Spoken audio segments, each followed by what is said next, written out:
કે અનિતિનું તો ન લેવું, પરંતુ હકનું જ લેવું, અણહકનું ન લેવું. અણહકનું એટલે તમે એમ સમજો કે અનિતિનું છે એમ, પણ એમાં થોડો ભેદ છે, એટલે આ વાત સમજવા જેવી છે. આપણે કે અણહકનું નથી લેતા, એનો અર્થ એ થયો કે અનિતિનું નથી લેતા, એવો અર્થ થયો ને. પણ થોડું સમજવાનું છે.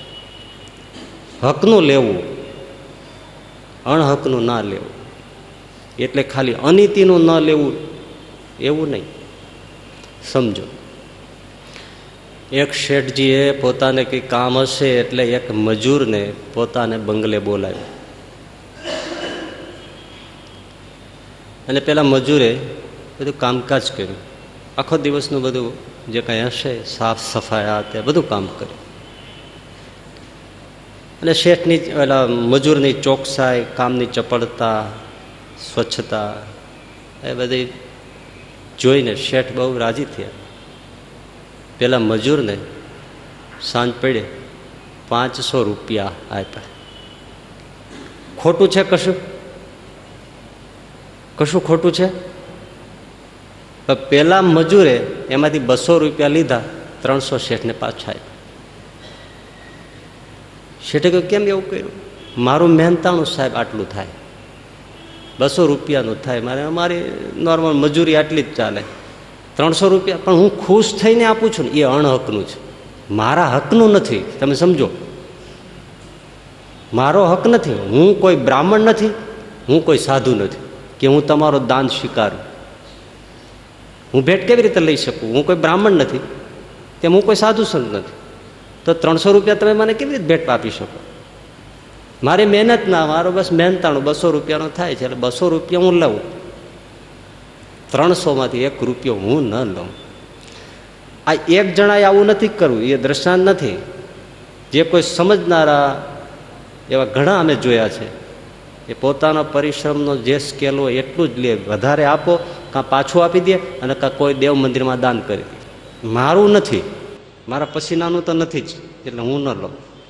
લિંકનના જીવનની પણ ઘટના છે કે કેસ બાબતમાં કોઈ શેઠજીને કંઈક હતું કામકાજ, એમના બધા કાગળિયાઓ બધું કર્યું, તો ખુશ થઈને એમણે વધારે મહેનતાણામાં ડોલર્સ આપ્યા, તો લિંકને પરત કરી દીધા. મારું આટલું જ થાય, મતલબ કે સમજો ને, મારા $50 થાય, એનાથી વધારે હું તમારું ન લઈ શકું, પણ હું તમને ખુશી થઈને આપું છું. એ આપો છો એ તમારી ઉદારતા છે, પણ હું ન લઈ શકું.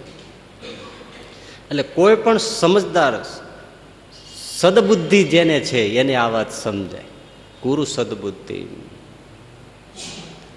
મારા પરસીનાનું નથી, ભક્તિ બારું છે.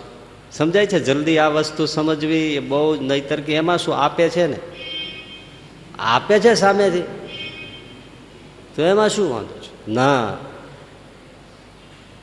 હવે એ એવા ઘણા હોય છે જે પાળતા હોય છે. કઠણ છે ને, એક મજૂર જેવો મજૂર 300 રૂપિયા પાછા આપી દે, મારું હકનું નથી. આ ધનતેરસના દિવસે એક જણાને બેંકના ખાતામાં નો ટ્રાન્સફર થઈ ગયા, બેંકના કોમ્પ્યુટર ભૂલથી 54 કરોડ. વિચાર કરો તો, ઓલા પરત કરી દીધા ને, મારા નથી. આપણે કોઈના એવી રીતે આવી ગયા હોય તો થોડાક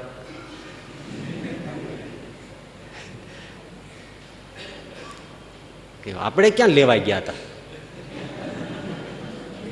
ભૂલ એની ઈ ભોગવે, જોયું? પણ ખરો જે માણસ એ મારા હકનું નથી, આ અણહકનું છે, એ ન સ્વીકારવું શાસ્ત્રનો ન્યાય છે. સુખી થવું હોય તો, અને ભગવાનને પામવું હોય તો. એ શરૂઆતમાં કાંઈ ખબર ન પડે, પણ અણહકનું છે ને એ બધું અધર્મનું કહેવાય. એની અધર્મનું છે ને એના 9 આંગળ કા દંત, એટલે આ દાંતરડા જેવું એ દ્રવ્ય કહેવાય. એટલે તમે કોઈને છરી મારી હોય તો તમે ખેંચી લો તો નીકળી જાય, તો માણસ જીવી જાય. પણ કોઈને વાંકા દાંતરડા જોઈએ છે ને, આવી રીતે વાંકા હોય, એ કોઈના પેટમાં નાખી દીધું, પછી તમે ખેંચો એ સીધું નીકળે, આટલું કાપીને નીકળે. એમ અણહકનું જે આવી જાય એ આંતરડા કાપીને નીકળે.